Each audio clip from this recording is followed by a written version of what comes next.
Here's why you should join the Rehab Aid program. Throughout the year, you'll get to learn a variety of concepts regarding the medical fields and physical therapy. Whether it be planes of motion to positioning and draping, the Rehab Aid program gives students insight into information and patient scenarios that prepare them to become physical therapy aides.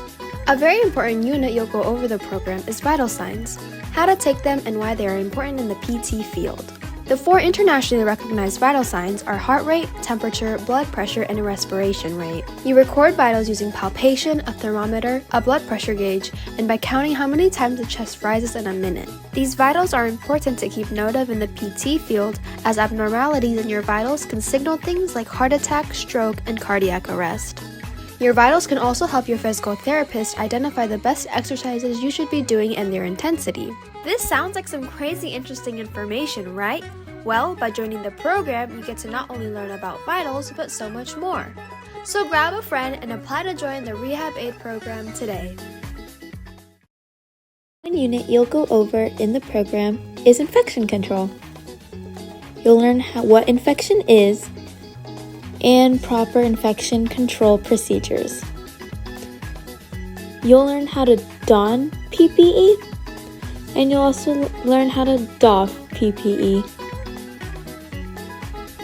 You'll learn that a clean area is a state of minimized infectious organisms. You'll also learn a soiled area is indicated presence of pathogens.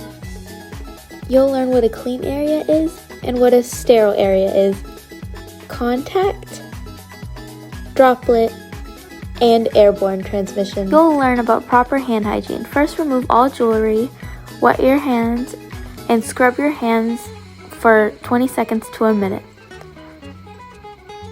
Make sure when done, you turn the faucet off with a paper towel to avoid contamination. Thank you for watching, and I hope you learned a lot about the Rehab Aid program. Hi, I'm Varshini and I'm part of the Rehab Aid program, and I'm going to be talking about body movements. Body movements are the movements that happen in your body. There's all sorts of terms to figure out and identify each one. Let's look at the body movements in bowling. The overall movement in bowling is the ball going up and down on your side. Let's start at the beginning. Your arm is in supinated position and your fingers are placed inside the holes of the ball. Then your arm goes into arm flexion, wrist flexion, and elbow flexion. This lets you get ready for the bowl. So after this, it goes back down into arm extension, elbow extension, and wrist extension. This lets you get ready for the swing. Lastly, there's a wrist flexion to move the ball down the lane. This is all done in the sagittal position. There's so many movements that go into bowling, such as wrist rotation, amount of flexion and extension to change the pathway of the ball to the pins.